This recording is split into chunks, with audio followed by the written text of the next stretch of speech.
那就牵着手背抱着我小白，旅游乐趣无损，生活精彩每一天。大家好，歡迎返嚟，我哋分享各種有趣嘅旅行資訊。Hello， 大家好，今日我哋要傾嘅話題係好多旅遊愛好者都非常關心嘅。2025年韓國嘅秋葉季節。係啊，秋天就係適合賞葉嘅好時節。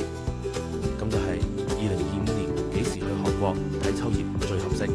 首先，我哋關注嘅係韓國氣象局提供嘅數據。由於夏季高溫嘅影響，今年嘅秋葉季節較往年要稍慢一啲。根據氣象局嘅分析，溫度嘅上升直接影響咗紅葉嘅開始時間。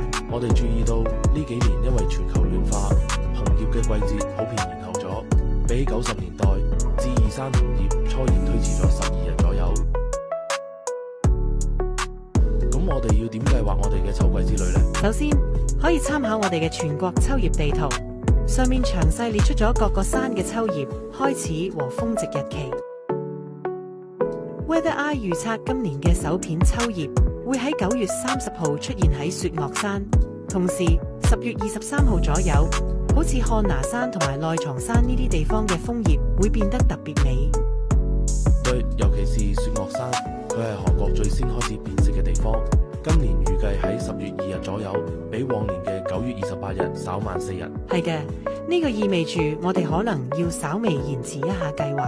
不過，雪嶽山總係引領秋葉嘅潮流，等到山頂20%嘅面積被染紅，咁真係好值得期待。而10月份嘅降雨有啲難捉摸，不過記得帶把摺疊傘。到咗11月，北部真係楓葉最紅嘅時候，江原道五台山，咁楓葉紅得特別搶眼。不過要注意，溫度會比較低，主要係早晚溫差大。12月嘅北部，楓葉就差唔多沒了，溫度會令得更低，偶爾可能仲有雪，係去滑雪嘅好時機。但係想睇楓葉就有啲晚啦。我記得 Quater 亦都有發布一啲預測信息，係咪？係嘅啊，佢哋話秋葉觀賞高峰會喺首波秋葉出現之後大約2週。講到中部地區同埋南部地區，今年嘅紅葉出現時間亦都稍微推遲咗。冇錯，中部地區大概會喺10月10號至22號迎來紅葉。係啊，中部嘅情況呢，大田、世宗呢啲地方點樣呢？中部嘅話，氣溫比北部稍微穩一啲，人亦都冇咁多，係避開旅遊高峰嘅好選擇。10月底、11月初去真係太合適啦，可以喺忠清北道族離山享受清靜嘅紅葉景色。聽起上嚟唔錯，尤其是嗰邊嘅氣候比較平穩，適合想享受悠閒秋日嘅小伙伴。而南部地區則稍微晚一啲，南部地區則係喺10月13號至29日之間開始。南部嘅情況亦都唔錯，尤其係釜山、濟州島呢啲沿海城市嘅溫度比較適中。11月嘅葉子還正紅啦。嗰係特別係濟州島，唔單止氣候溫暖，仲有獨特嘅火山楓葉景色，光聽住就心動。咁多地方，咁多美景，秋天嘅氣息已經撲面而嚟。唔知道你有冇呢種感覺？想要走出門去，慢慢欣賞落葉嘅美麗呢？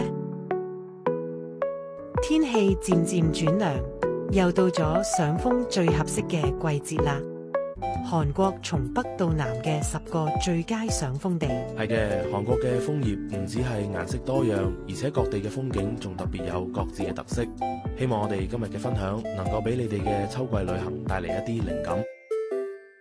我哋先從北部開始講起，嗰度擁有都市與山野嘅風景混搭，比如首爾嘅北漢山國立公園，真係就係市區裏邊嘅自然氧吧。唔單止交通方便，楓葉仲特別好睇，聽起嚟真係好吸引人啊！如果你想要一啲壯觀嘅風景，咁江原道嘅雪嶽山絕對唔能夠錯過。嗰度被稱為風景天花板，沿途嘅景色美得似係進入咗紅色童話世界。再嚟係京畿道嘅南漢山城，古老嘅城牆搭配紅色楓葉，嗰種古色古香嘅氛圍，讓人感覺仿佛穿越咗時空。果川首爾大公園步道，呢條步道就從地鐵4號線首爾大公園站出發，交通非常方便。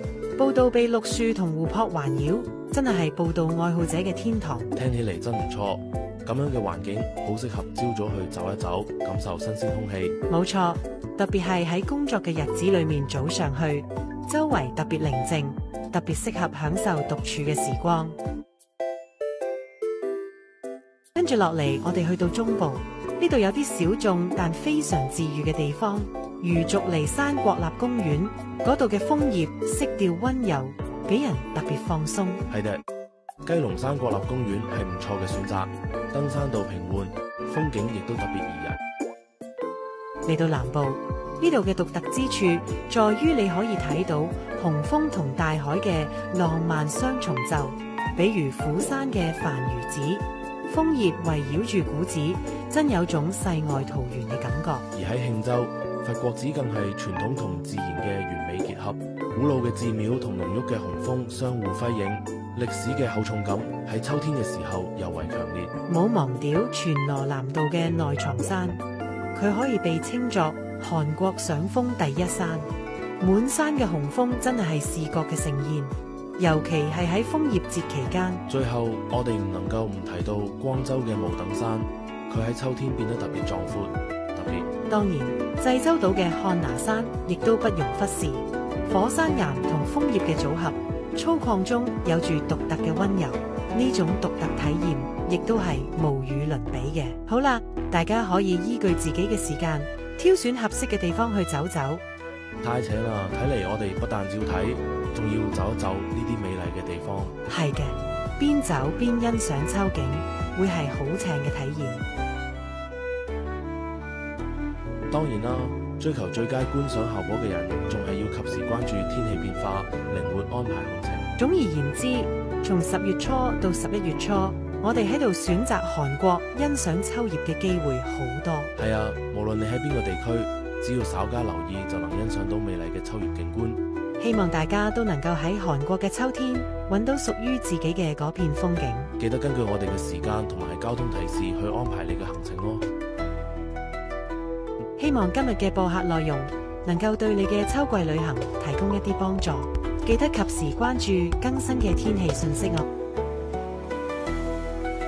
全球變暖嘅問題，亦都讓我哋意識到需要保護我哋嘅環境。希望大家喺上秋嘅同時，亦都能夠多多關注環保。呢個唔單止係為咗我哋，亦都為咗地球嘅未來。好啦，我哋嘅分享就到呢度啦。希望能夠讓你哋喺韓國賞楓嘅旅途中無比愉快。係啦，大家記得好好安排自己嘅行程，多拍美照，享受美食，亦都希望呢啲信息。